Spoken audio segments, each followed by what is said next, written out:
దేవుడి ఆశీర్వాదం ఎలా ఉంటుంది అనేది మనం ఒకసారి చూద్దాం. 149వ కీర్తన 4వ వచనం నుంచి కొన్ని వచనాలు మనం ధ్యానం చేద్దాం. 149వ కీర్తన 4వ వచనం నుంచి మనం కొన్ని వచనాలు మనం ధ్యానం చేద్దాం. 149:4 చూడండి. అక్కడ చాలా జాగ్రత్తగా ఒక్కరు మాత్రం చదవండి, జాగ్రత్తగా వినండి. యెహోవా తన ప్రజల యందు ప్రీతి గలవాడు గనుక ఆయన దీనులను రక్షణతో అలంకరించును. భక్తులు ఘనత నుండి హర్షించబెడుదురుగాక. వారు సంతోషభరితులై తమ పడకల మీద ఉత్సాహగానము చేయుదురు. దేవునికి స్తోత్రం. డిసెంబర్ మాసం వచ్చిందంటే ప్రతి క్రైస్తవుడికి పండుగే. డిసెంబర్ మాసం వచ్చిందంటే ప్రతి క్రైస్తవుడికి పండుగే. ఎందుకయ్యానంటే ఈ సెమీ క్రిస్మస్లు, డిసెంబర్ 25వ తారీఖు క్రిస్మస్ని మనం అంతా సెలబ్రేట్ చేసుకొని యేసయ్య పుట్టుకొని మనం అందరం కూడా ఏం చేస్తామంటే చాలా హ్యాపీగా సెలబ్రేట్ చేస్తాం. దేవునికి స్తోత్రం, హల్లెలూయా. అందుకే దేవుడు ఎప్పుడూ తన ప్రజలని సంతోష పెట్టడానికే ఉంటాడట. ఒక మాట చెప్పాలంటే యేసు ప్రభుల వారు రాకముందుకి సంతోషం లేదా అంటే, దేవుడు భూమి మీద అనాది కాలంగా మనుషులు పుట్టించినప్పుడు సంతోషంతోనే ఉంచాడు. కానీ మానవునికి అతికి తెలివితేటలు ఎక్కువ కదా. కొంచెం విసంటికి రా అంటే ఇల్లంతా నాదే అంటారు. ఖమ్మం జిల్లా నేలకొండపల్లి మండలంలో మొన్న ఒక ఇన్సిడెంట్ జరిగింది. అయ్యా మీ ఇంట్లో కిరాయికి ఉంటాం, మాకు ఇల్లు కావాలి అని చెప్పి చక్కగా వాళ్ళ ఇంటికి వచ్చేసారు. ఆ చుట్టుపక్కల పరిసరాలన్నీ కూడా గమనించారు. వారు రాత్రికాల సమయం వచ్చినప్పుడు అయ్యో ఏం తిన్నారు అని చెప్పేసి ఆ వృద్ధ దంపతులు ఇద్దరు వాళ్ళకు భోజనం ఏర్పాటు చేస్తే అయ్యా మేము మరలా వస్తామని చెప్పి వెళ్ళిపోయారు. తెల్లవారి పొద్దుటిల్లి మరలా సాయంత్రం వచ్చేటప్పుడు ఏం చేశారంటే కారం తీసుకొచ్చారు. ఒక పొట్లంలో కారం పట్టుకొని వచ్చి ఇంట్లోకి వెళ్ళిపోయి కొన్ని మంచినీళ్ళు తెమ్మని చెబితే అక్కడ భర్త కూర్చుంటే భర్త కంట్లో కారం పోసి పేక కోసేశారు. భార్య వాటర్ తీసుకొని రాగానే ఆ భార్య కంట్లో కూడా నీళ్ళు కారం కొట్టేసి పేక కోసేశారు. ఎవరికీ తెలియకోకుండా అవన్నీ తీసుకెళ్ళి ఎక్కడో చేశారు. ఇప్పుడు ఈ ఇన్సిడెంట్ జరిగి ఇంచుమించు ఒక 3 నెలల కాలం వ్యవధి అయింది. కానీ ఎవరు చేశారనేది మిస్టరీగా ఉంది. హల్లెలూయా. వీళ్ళు చేసిన పని ఏంటయ్యానంటే ఆ ఇంట్లో బంగారం డబ్బు ఏమైనా ఉంటే దోచుకోవచ్చు అనుకున్నారు. ఒకవేళ వాళ్ళని బెదిరించి ఎక్కడుందో చెప్పండి అని చెప్పి తీసుకువెళ్ళిపోతే బాగుండేదేమో. కానీ నిర్దాక్షిణ్యంగా వాళ్ళని చంపేశారు. ఇన్ కేసు అక్కడ ఆ కేసులో ట్విస్ట్ ఏంటంటే బీరువా పగలగొట్టలేదు, అందులో బంగారం తీసుకోలేదు, డబ్బులు తీసుకెళ్ళలేదు. ఏంటయ్యానంటే అదొక మిస్టరీ. ఒక పథకం ప్రకారం హత్య చేశారు. కొంతమందికి ఎదుటి వ్యక్తిని బాధపడితే ఆ వ్యక్తి బాధపడుతుంటే బాధ పెట్టే వ్యక్తి దూరంగా నిలబడి చాలా హ్యాపీగా ప్రదర్శిస్తాడు. అవతల వ్యక్తి బాధపడుతుంటే యువతల వ్యక్తి చాలా హ్యాపీగా ఫీల్ అవుతుంటాడు. అదేంటయ్యానంటే వాడికి అదొక రకమైనటువంటి దురద. ఒక్కొక్క మనిషి ఒక్కొక్క రీతిగా ఈ భూమి మీద ఎలా బ్రతుకుతున్నారంటే ఎవడికి ఎవరితో సంబంధం లేకుండా నా బ్రతుకు నేను బ్రతకాలి అనే ఆలోచన లేకుండా ఎదుటివాడిని నష్టపరుస్తూ క్షణికానందం పొందుతున్నటువంటి ఈ పాపిస్ట్ జీవితాలు అన్నమాట ఈరోజు ఉన్నటువంటి పరిస్థితులు. దేవునికి స్తోత్రం చెప్పండి.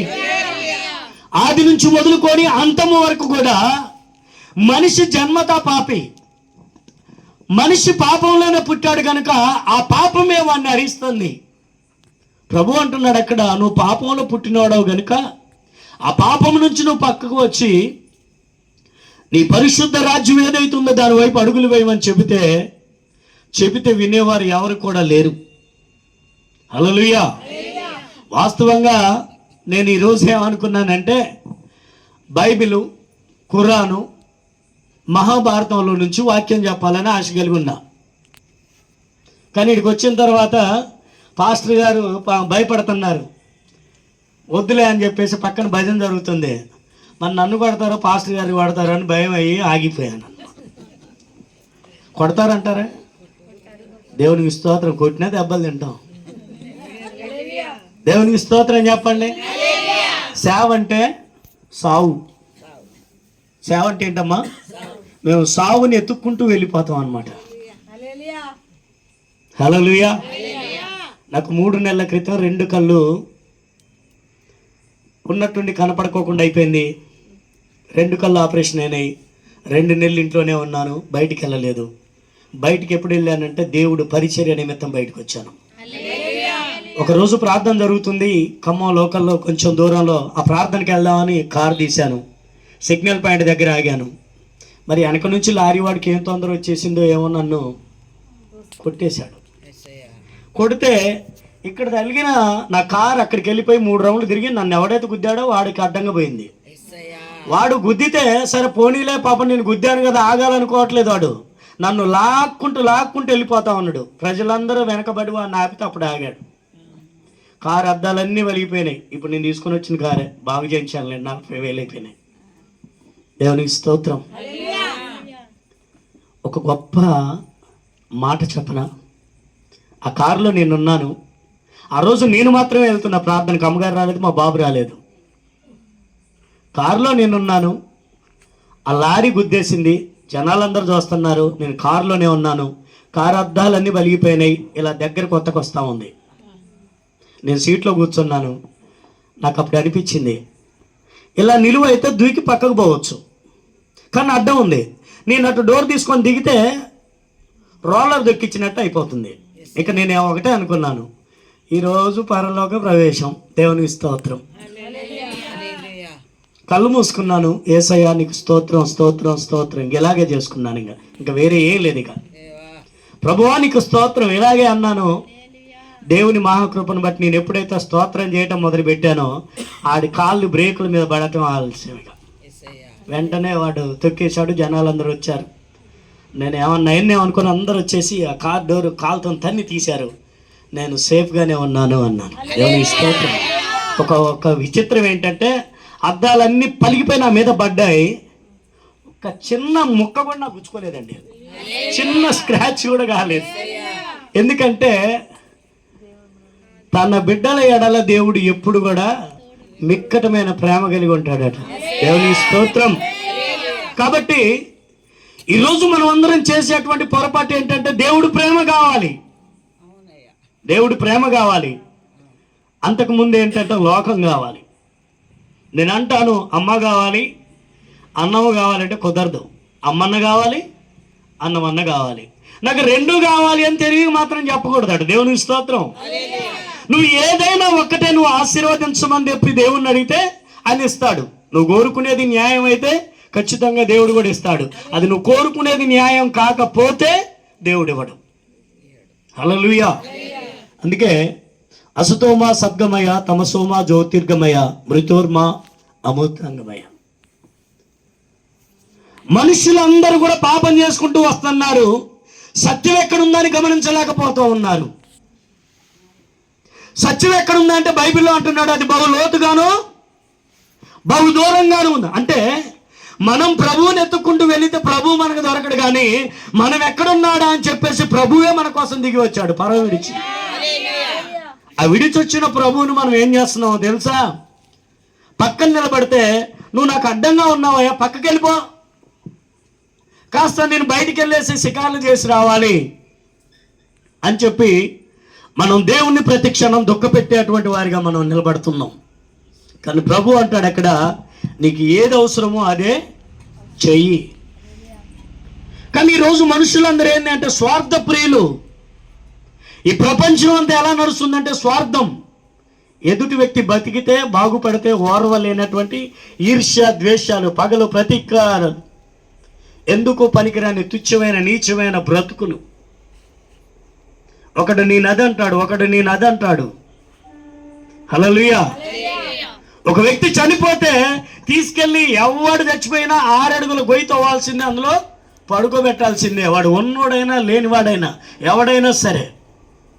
అందుకంటే ముందు ఏంటంటే మనం మట్టి పడకలో పడుకునే ముందు మన స్థితి ఏంటి, ఈ భూమి మీద మనకి ఎందుకు వచ్చాం, ఎందుకు పోతున్నాం, తిరిగి వెళ్ళిపోయిన తర్వాత మనకు ఆఫ్టర్ నెక్స్ట్ టైం ఏంటి అసలు. ఇక్కడ ఉన్నంత వరకు ఓకే. ఈ శరీరంలో ఎప్పుడైతే ప్రాణం వేరు చేయబడుతుందో, మనం చనిపోయిన తర్వాత శారీరకంగా ఈ భూమి మీద మనం చేసిన క్రియలను బట్టి మనకు అక్కడ ఒక లెక్క ఉంటుంది. దాన్ని తెలుసుకొని మనం భూమి మీద బ్రతికినప్పుడు జాగ్రత్తగా ముందుకు వెళ్ళిపోవాలి. హల్లెలూయా. అందుకే కీర్తనకారుడైనటువంటి దావీదు దేవుడు తన నోట ఉంచినటువంటి మాటలు ఆయన చెబుతూ ఉన్నాడు. అక్కడ మరొకసారి చదువమ్మా.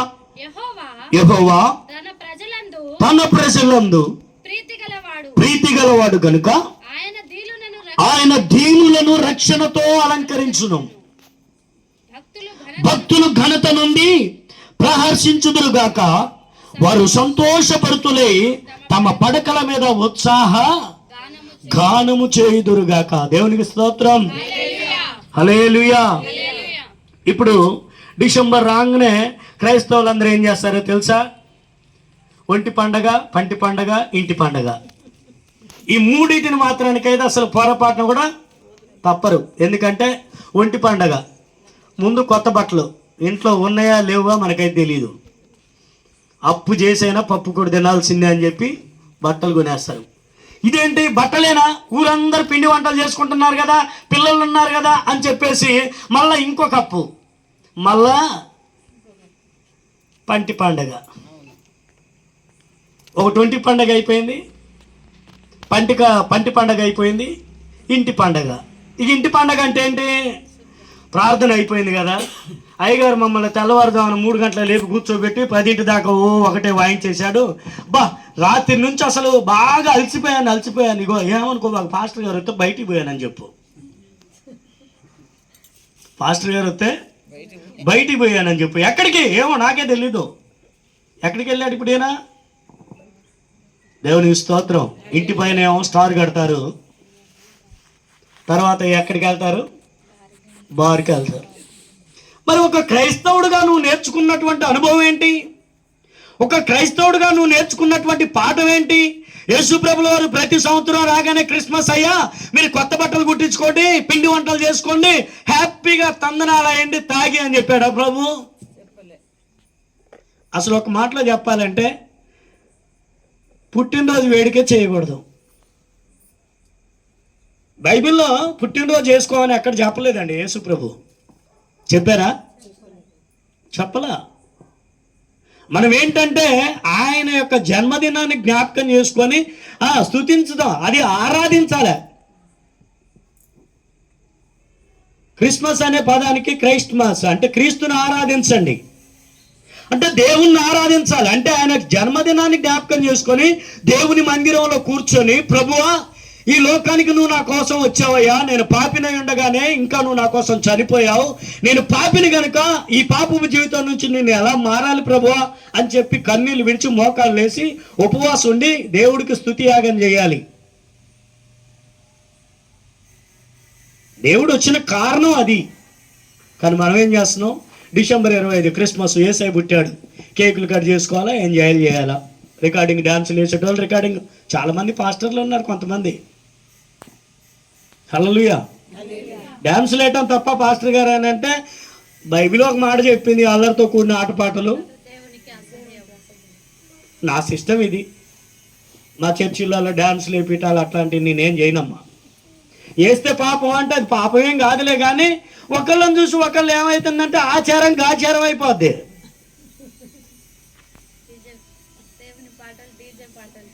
దేవునికి స్తోత్రం చెప్పండి. కొంతమంది ఏం చేస్తున్నారు ఈ మధ్య, ఒక 5-6 సంవత్సరాలు అయిందనుకుంటా డీజేలు వచ్చి, అంతేనా తమ్ముడు? ఒక 5-6 సంవత్సరాలు ఆ డీజేలలో మధు హూ హూ అని అంటాడు ఒకడు, రాజు అని అంటాడు ఒకడు. ఆ పాటలు ఈ పాటలు లాస్ట్కి వచ్చేటప్పుడు యేసయ్య పాటలు మొత్తం కూని అయిపోయినాయి. ఏంటండి పాట? ఏంటండి దరిద్రం? యేసయ్య చెప్పింది ఏంటి? యేసయ్య వచ్చిన పని ఏంటి? అసలు యేసయ్య ఎందుకు వచ్చాడు? దీనులను రక్షించటానికి, వారికి రక్షణానందం కలగజేయటానికి, వారిని సురక్షితంగా ఆనందభరితులు చేసి సంతోషగానం పాడుకొని నా పిలుపునందుకొని రండిరా బాబు అని అంటే, చర్చికి వెళ్ళక, ప్రార్థనలు చేయక, పాస్టర్ గారు వస్తే అసహించుకొని, పాస్టర్ గారు వస్తుంటే ముందుగానే ప్రిపేర్ చేసుకొని గొడవలు పెట్టుకొని, ఇంకా అక్కడ మొత్తలలో ఉండగానే వీళ్ళు అరుచుకుంటాంటే ఇంకా పాస్టర్ గారు ఏమొస్తాడు పాపం. హల్లెలూయా.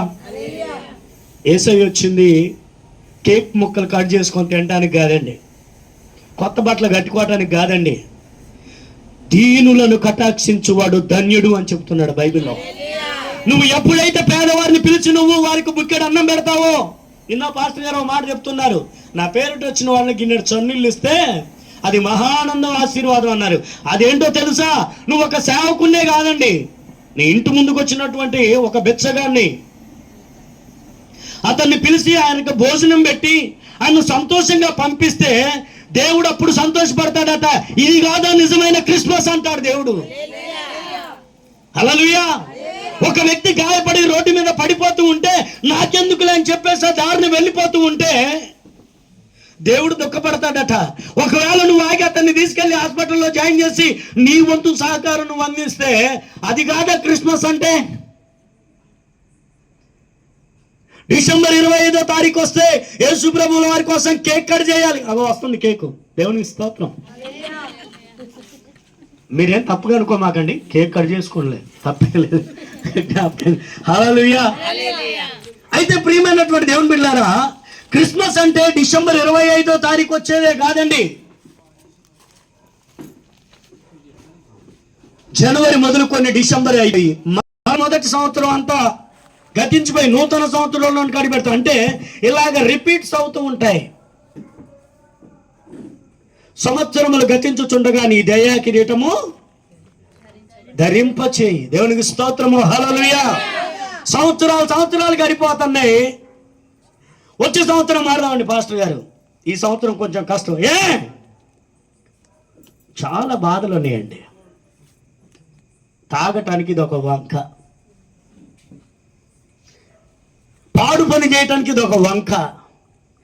నేను అంటాను, ఒకవేళ బైబిల్లో ఉన్న మాట చెప్తున్నాను, నా సొంత కవిత్వం కాదండి. ఈ రాత్రే నీ పానం అడిగితే సంపాదన ఎవరిది యోచించిటివా అంటున్నాడు ప్రభు. ఒకవేళ నువ్వు తాగుబోతుల విందులో దొర్లుతూ హ్యాపీగా డాన్స్ చేస్తే క్రిస్మస్ రోజే నాకు అని ఒకవేళ నీ కర్మ గాలి ఆ రోజే సునామీ. మొన్న భూకంపం వచ్చింది తెలుసండి మీ అందరికీ, ఒక వారం క్రితం. నేను ఆ రోజు నైట్ ప్రార్థన పోయి వచ్చాను. కాకపోతే నేను లేవాలి, అది 7:00కో 7:30కో వచ్చింది. నేను 8:30కు లేచాను. అప్పటికే బయటికి రావటంతో మా ఇంటి పక్కన ఒక అక్క ఉంటుంది. భూకంపం వచ్చింది తెలుసా నీకు అన్నాను.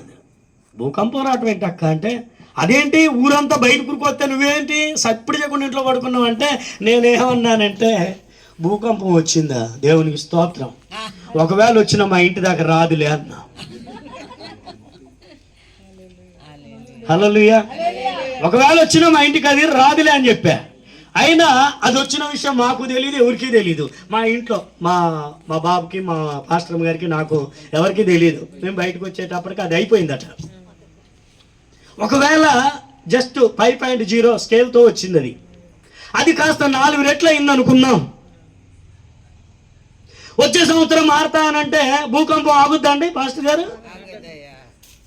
భూకంపం ఎలా వస్తుంది, దాని అలజడి అంటే మీరు అందరూ ఆల్రెడీ చూశారు.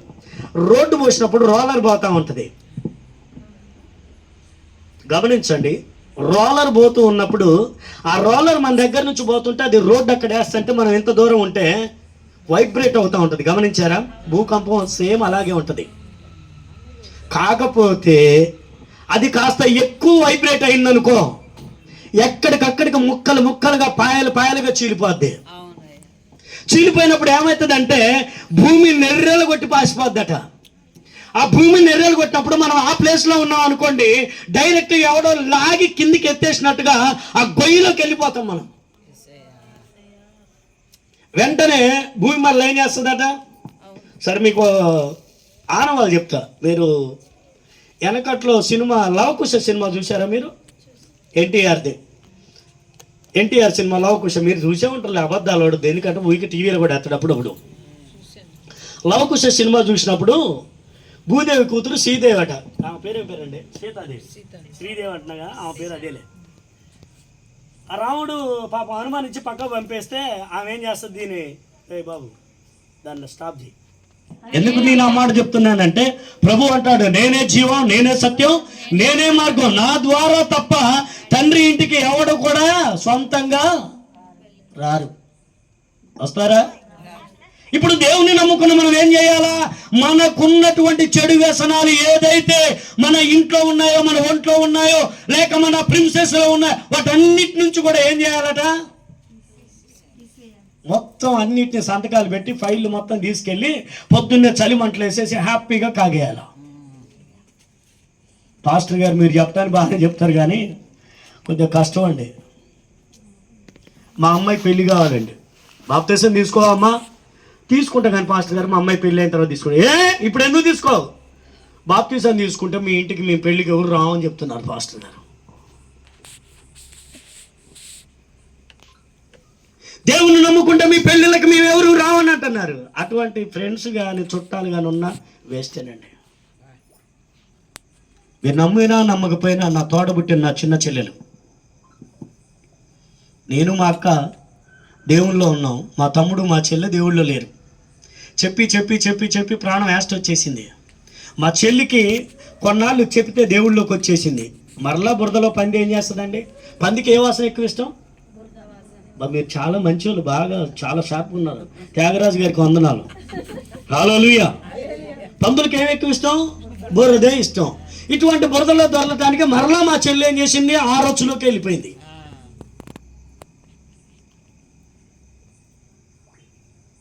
ప్రతిరోజు రోగమే, ప్రతిరోజు రోగమే. లేదమ్మా, చక్కగా మేము అందరం దేవుళ్ళో ఉన్నాం, బలపడండి. మా బావ ఒకటి పనికి మాలినోడు, ఆడు ఏమంటే మా చెల్లి అదే తందానా అంటది. దేవుని స్తోత్రం. అంటే మన నిజ జీవితంలో నిష్టగా మనం బ్రతికేది ఎందుకు అయ్యానంటే, ఈ భూమి మీదకి వచ్చాం, వచ్చినప్పుడు మనం ఏంటో తెలీదు, కానీ తిరిగి వెళ్ళేటప్పుడు మనం ఏంటనే తెలుసుకొని వెళ్ళిపోవాలా. ఎవరు వచ్చారు ఈ భూమి మీదకి? ఎలా వచ్చారు? వచ్చిన కారణం ఏంటి? దేనికి వచ్చాడు ఆయన? ఆయన వచ్చిన పని ఏంటి అని అంటే, పాపులను రక్షించటానికి. ప్రభు అంటాడు అక్కడ, నేను పరిశుద్ధుల కొరకు రాలేదు కానీ పాపుల కొరకే నేను వచ్చి తినన్నాడు. ఇక్కడ ఉన్నది భూమండలం మీద అంతా కూడా ప్రజలు పాపులే. పాపం అంటే ఎలా? చూపు ద్వారా, మాట ద్వారా, తలంపు ద్వారా, ఉద్దేశాల ద్వారా, క్రియల ద్వారా రకరకాలుగా మనిషి పాపంలోనే పడిపోయాడు. పాపంలో ఉన్నటువంటి వ్యక్తికి ఇంకా వేరే ఆలోచన ఉండదు కదా. అందుకనే దేవుడు దీనులను, చదువునాను మరొకసారి మాట,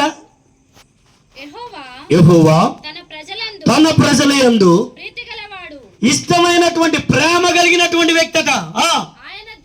ఆయన దీనులను రక్షణతో. బా ఎంత గొప్ప అండి. మీరు ఖమ్మంలో జోయలుకాస్కి వెళ్ళో, లేకపోతే బంగారం షాపుల పేర్లు ఏమో తెలియదు నాకు, నేను పెద్దగా వెళ్ళనులే. ఆ షాపులకు వెళ్ళిపోయి మీకు నచ్చినటువంటి ఆరాన్ని మెడలో వేసుకుంటారు కదా. ఏం చేస్తారు పండగ రోజు? మీరు అందరూ నిజం చెప్పండి.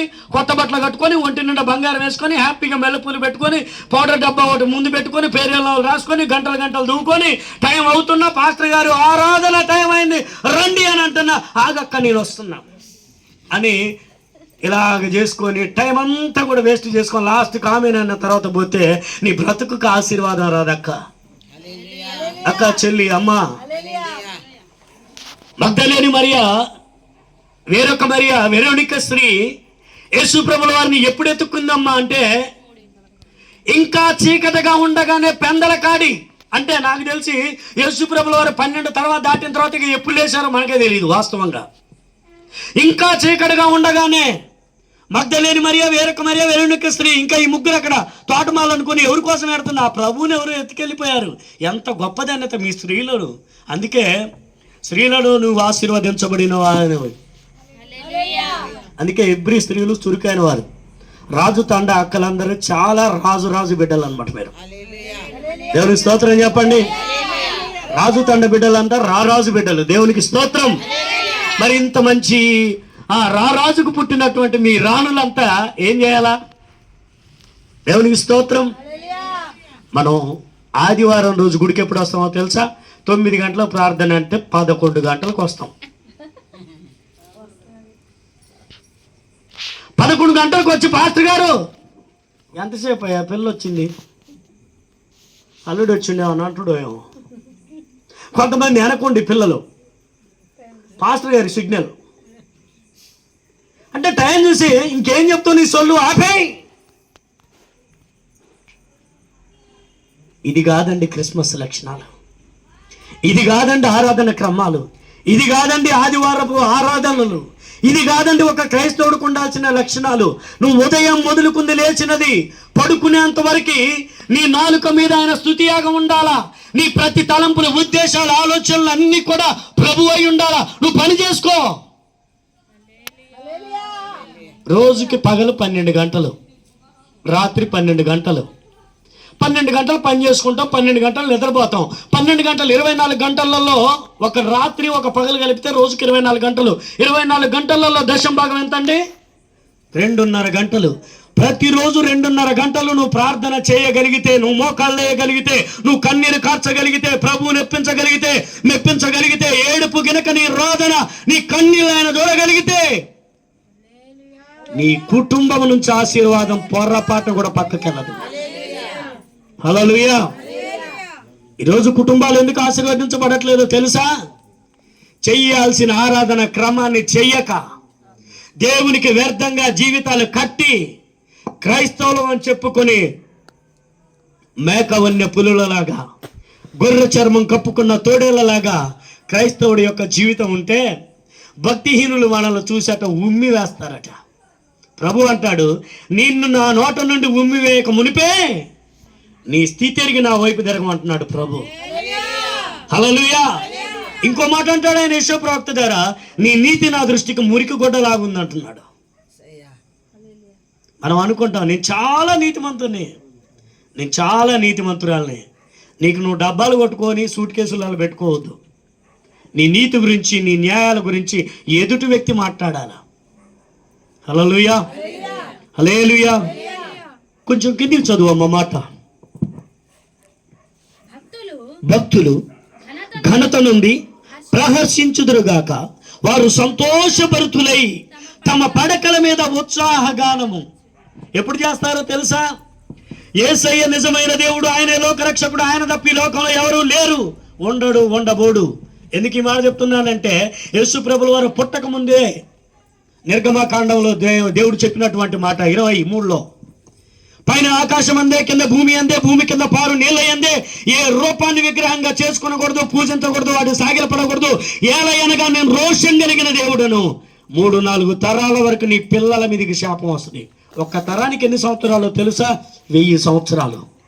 అంటే నీ కుటుంబము 3 నుంచి 4 సంవత్సరాల కాలములో నీ కుటుంబం పిల్లవ పేరు లేకోకుండా నాశనం అయిపోద్దని చెప్పి డైరెక్ట్ దేవుడే చెప్తూ ఉన్నాడు. దేవుడిని నమ్ముకున్నావు, ఎందుకు నమ్ముకున్నావో తెలీదు. ఎవరిని బలవంతం చేశారా? ప్రభు అంటాడు, ఒకరిని బలవంతం చేసిన మందిరానికి పొరపాటున కూడా నడిపించొద్దు. ఎందుకయ్యానంటే వాని క్రియల చొప్పున నా దగ్గర జీతం, ప్రతిఫలం రెడీగా ఉందంటున్నాడు.